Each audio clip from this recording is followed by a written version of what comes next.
Torah tells us in Parshas Tetzaveh that the Kohanim wore different clothing than everyone else. And in particular, the Kohen Gadol, who was performing the service in the Mishkan and the Beis HaMikdash, he was to be the holiest person, completely devoted to Hashem, and his work in the Mishkan and the Beis HaMikdash was absolute devotion to the service of HaKadosh Baruch Hu. This Kohen would wear Shmona Begadim. He would wear 8 vestments, and these vestments would cover from his top all the way to the bottom of his legs. On top, he would wear a mitznefes. Mitznefes was a hat. Over his forehead, he would have a tzitz, which was a piece of gold that was inscribed with the words Kodesh Lashem, holy to God, to Hashem. Then he had an ephod, which covered the lower part of his body, but attached to come over his shoulders, in which there were little stones, which had the names of the Shvatim. And then he had a breastplate.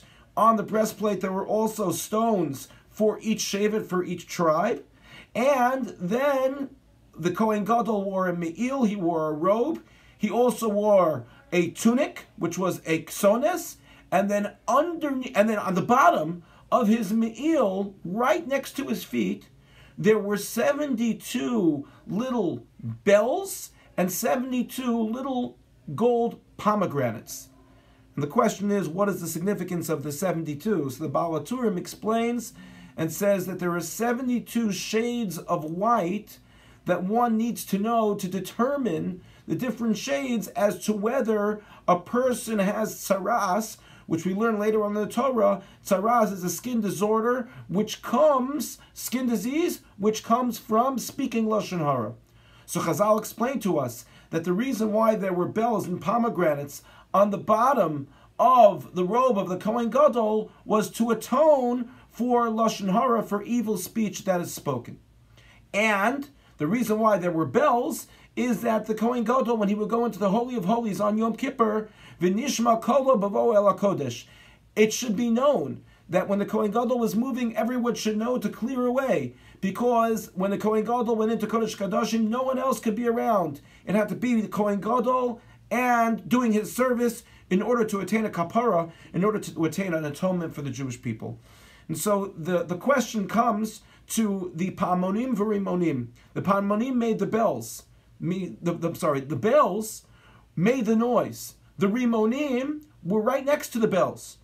So the question is, why were the Rimonim, why were these pomegranates necessary if the bell had something inside in order to make noise?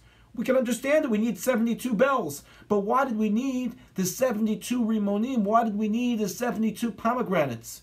And so the Mikra Mefurish answers as follows. A bell at the bottom is opened. A Rimon, a pomegranate, is completely closed on all sides. And he says that when we atone for Lashon Hara, when we atone for evil speech, we have to atone for the time that our mouth was open, symbolized by the bell, the opening on the bottom, but we also have to atone for the time that we were supposed to speak and we kept our mouths closed. And so the Rimon is closed on all sides, and that's why the Rimon is also the number of 72, just like the bell, because we atone for speaking Lashon Hara, but we also atone for the fact that there may have been some times when we were supposed to speak and we didn't speak, where perhaps we saw something that was wrong and we were quiet and we just said, oh, not for me, let somebody else say it. And we caused hardship, we caused pain, we could have caused tragedy for someone else. So for that too, the Kohen Gadol has to be mechaper. For that too, the Kohen Gadol, the high priest, has to atone for the Jewish people. And what a message for us in our lives. On the one hand, we live in a society where people say whatever they want. On the internet, people say whatever they want. We don't think twice about the ramifications and the damage caused to others if we say something that's not true. While at the same time, there are those of us who say, I don't want to be the one to say something if we know that something is wrong. And by doing that, we're simply allowing other people to suffer by not speaking the truth. And that the Kohen Gadol has to atone for as well. Even though today we don't have the Pa'amon v'Rimon, we don't have the bells, and we don't have the pomegranates, we need to be careful, of course, in what comes out of our mouth. But we also need to be careful, and sometimes there's careful study needed as to whether we should be opening our mouth so as not to allow people to suffer and struggle. We have all heard too many cases in which people were hurt because others didn't want to say anything.